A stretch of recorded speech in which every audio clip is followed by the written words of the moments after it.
Hello friends, तो आज से हम डिस्कस करेंगे प्रश्नावली 12 की, जो कि क्लास 7 की प्रश्नावली है। इसमें क्या होता है, चर राशियों के जोड़, घटा, गुणा, उनके गुणनखंड, पद, ये क्या होते हैं पहले इनके बारे में डिस्कस कर लेते हैं। तब तक हमें बेसिक के बारे में जानकारी नहीं होगी, तब तक सवाल हल नहीं होंगे हमसे। तो पहले क्या पढ़ लेते हैं, उनके बारे में पढ़ लेते हैं। एक शब्द आता है इसी प्रश्नावली में, पद।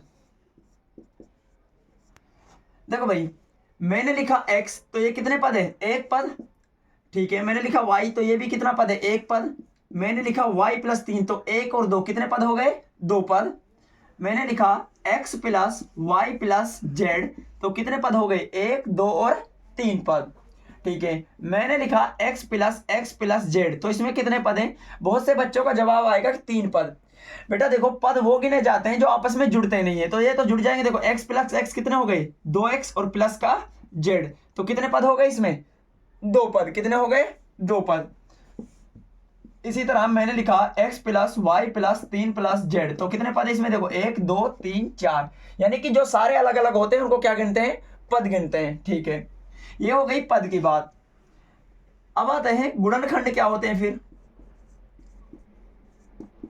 गुणनखंड, जैसे मैंने लिखा x², तो इसका क्या लिख सकते हैं? x गुणा x, यानी कि गुणा के रूप में उनके हिस्से कर देना क्या कहलाता है? गुणनखंड कहलाता है। यानी कि उनका किसी भी संख्या के छोटे छोटे टुकड़े करना। जैसे मैंने लिखा 8, तो 8 को क्या लिख सकते हैं भाई? 2 गुणा 2 गुणा 2, यानी कि 2 दूना 4 और 4 दूना 8, यानी कि मैंने 8 के छोटे छोटे टुकड़े कर दिए। और कितने टुकड़े कर दिए? 3, यानी कि 2 गुणा 2 गुणा 2, 2 दूना 4 और 4 दूना 8, तो यह क्या हो गए? इनके गुणनखंड हो गए। ठीक है, अब देखो मैं कहता हूं कि चर राशियों के जोड़। यहां पर देखो,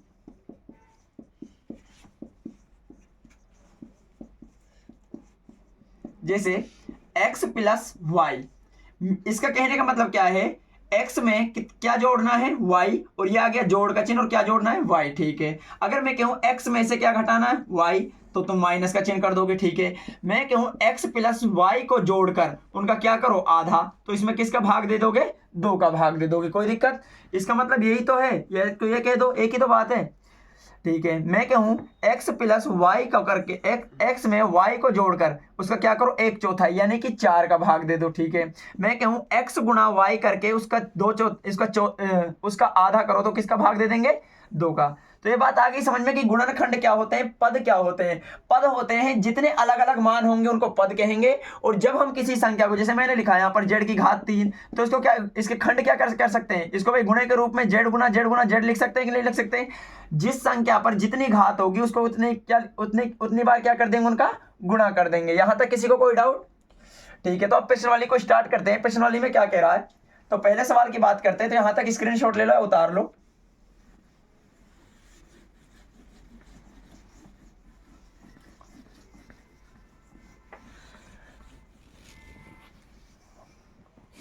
तो प्रश्नावली में कह रहा है, निम्नलिखित स्थितियों में चरों और अचरों और अंकगणितीय संक्रियाओं का प्रयोग करते हुए बीजीय व्यंजक प्राप्त कीजिए। कह रहा है संख्या y में से z को घटाना, यानी कि पहले क्या कह रहा है? पहले का पहला जो पार्ट है वो कह रहा है कि संख्या z में से किसको घटाएंगे? सॉरी, संख्या y में से किसको घटाएंगे? z को, यानी कि y में से किसको घटाएंगे? z को, यानी कि ये हो गया घटाने का मान, और किसको घटा दिया? z को। तो ये पहले का आंसर हो गया। दूसरा क्या कह रहा है इसका? दूसरा कह रहा है कि संख्याओं x और y का योग का आधा, यानी कि पहले तो x और y का योग कर दो, यानी कि जोड़ कर दो, और फिर उसका क्या कर दो? आधा, यानी कि किसका भाग दे दो? 2 का भाग दे दो। ठीक है, कोई डाउट यहां तक?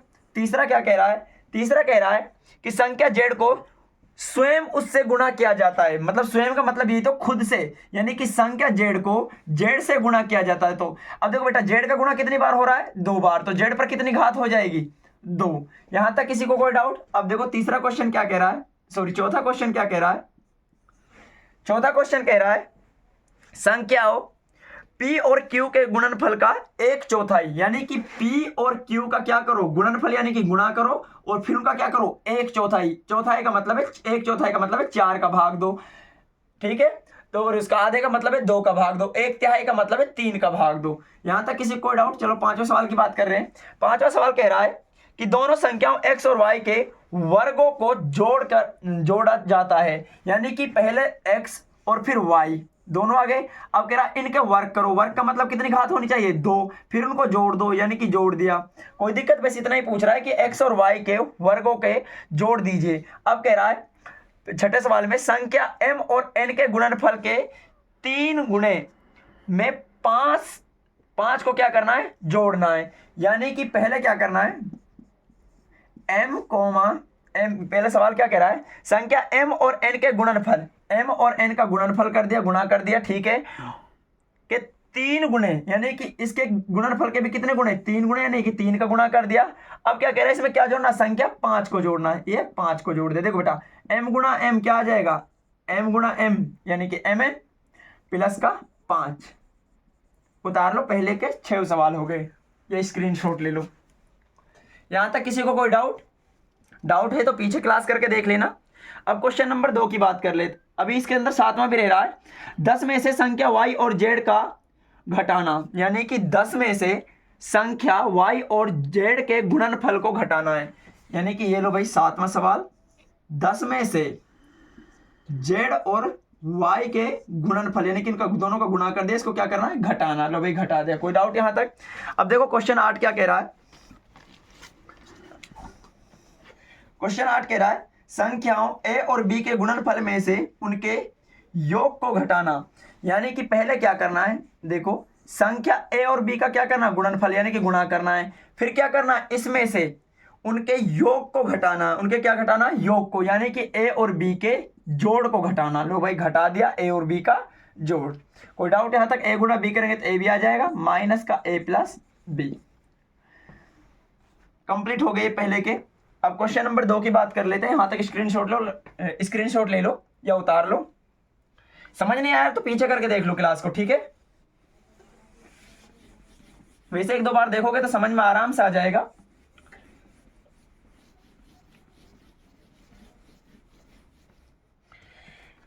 क्वेश्चन नंबर 2 कह रहा है निम्नलिखित व्यंजकों में पदों और उनके गुणनखंडों को छांटिए, पदों और उनके गुणनखंडों को पेड़ आरेख द्वारा व्यक्त कीजिए। यानी कि पहले तो बताने पद और फिर करने उनके गुणनखंड।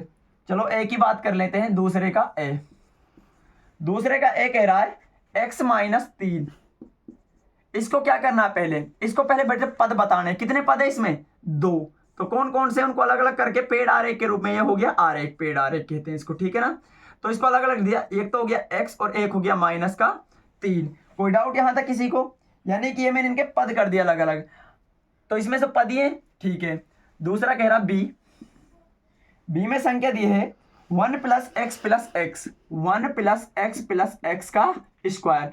पहले बेटा इनको पद के रूप में लिखना है, तो पद कितने हैं इसमें, देखो भाई कितने पद है इसमें, 3, कितने हैं 3, तो 3 एरो का साइन बढ़ा दो, एक तो क्या है 1 है, दूसरा क्या है प्लस का x है, तीसरा क्या है प्लस का एक्स स्क्वायर।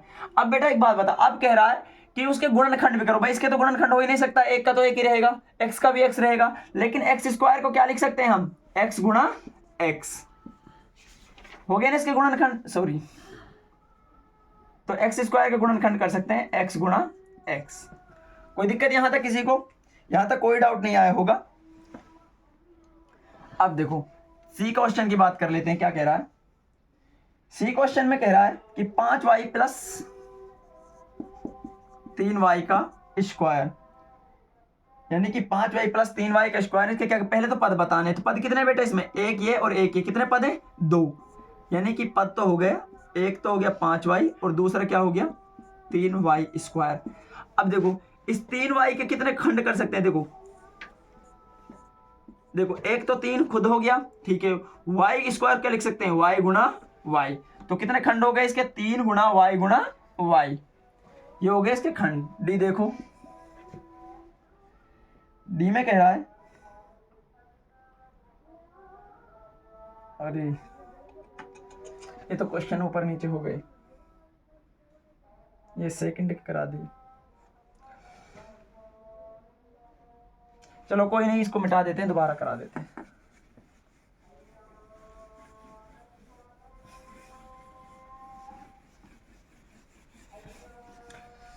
ये पहला हो गया, दूसरा क्या है इसका बी कह रहा है, सॉरी बी तो सही था, 1 प्लस एक्स स्क्वायर, चलो इसको कर देते हैं दोबारा से, ये पेड़ आरेख बना दिया कि कितने पद है इसमें, कितने पद है भाई, 1 2 और 3, तो 3 आरेख बना दिए, x हो गया, 1 हो गया और x स्क्वायर। अब इसके क्या क्या कर सकते हैं, x स्क्वायर क्या लिख सकते हैं, x कोमा x। सी देखो इसी का, सी में कह रहा है y minus y cube, y minus y cube. तो देखो कितने पद इसमें, 1 और 2, यानी कि इसमें पद है, एक तो हो गया y और दूसरा क्या हो गया, y माइनस का वाई क्यूब। ठीक है, अब इसको क्या लिख सकते हैं, वाई क्यूब को हम कितने खंड कर सकते हैं, कितनी बार वाई का गुणा हो रहा है, 3 बार, तो इसके कितने खंड कर सकते हैं, 3, y comma y comma y. कोई डाउट यहां तक किसी को? ठीक है, अब डी की बात करते हैं भाई। डी में कह रहा है 5x वाई स्क्वायर प्लस, उसके बाद कह रहा है 7x स्क्वायर वाई। अब देखो बेटा कितने पद है इसमें, 1 और 2, कितने पद है, 2 पद। तो पहले पद के लिए बना देते हैं, यानी कि एक ये हो गया और एक ये हो गया, यानी कि 5x वाई स्क्वायर और एक हो गया प्लस का 7x स्क्वायर वाई। अब इसको क्या लिख सकते हैं, देखो कितने अलग अलग तरीके से क्या लिख सकते हैं इसको, 7 गुणा 1 हो गया 7, x स्क्वायर, तो x को कितनी बार, 2 बार, x गुणा x। ठीक है, और y को क्या लिख सकते हैं, खाली y। कोई डाउट यहां तक? अब इसको क्या लिख सकते हैं इसी तरह, कितने, एक तो 5 का, 5 को अलग लिख सकते हैं। ठीक है, उसके अलावा एक x को और x स्क्वायर को क्या लिख सकते हैं, सॉरी y स्क्वायर क्या लिख सकते हैं, y कोमा y। उतार लो, स्क्रीनशॉट ले लो।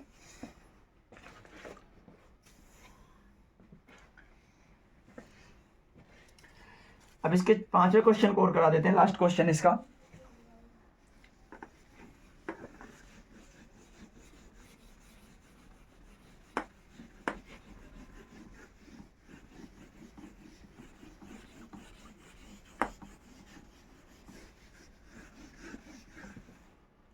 इसका लास्ट क्वेश्चन कह रहा है minus a b plus 2b square minus 3a square, यानी कि minus a b plus 2b square minus 3a square. पहले क्या करना है, इसको पदों में तोड़ना है कि पद कितने इसमें। तो देखो बेटा कितने पद है इसमें, गिनकर बताओ। देखो एक तो ये हो गया पूरा, गुणे को नहीं गिना जाता, प्लस और माइनस वाले गिना जाता, 1 2 और 3। कितने पद हो गए इसमें, 3। ये तुम्हारा 5वां इसका दूसरे का। अब देखो माइनस का ए भी हो गया, प्लस का 2b स्क्वायर हो गया और माइनस का 3a स्क्वायर। ठीक है, अब बेटा इस ए बी को क्या लिख सकते हैं, a कोमा बी, यानी कि माइनस a कोमा बी। ठीक है, इस 2b स्क्वायर को क्या लिख सकते हैं, 2 कोमा b स्क्वायर। अब चाहो तो तुम इसको ऐसा करो कि भाई यहीं पर 2 बार तोड़ दो, या फिर इस b स्क्वायर के भी 2 भाग कर दो, क्या कर दो, b कोणा b। कोई डाउट यहां तक? अब इसी तरह इसके -3 कोमा a स्क्वायर, और a स्क्वायर को क्या लिख सकते हैं, a गुणा a। आज के लिए इतना ही, बाकी इसका जो सेकंड पार्ट है वो कल कराएंगे। ठीक है भाई, बाय।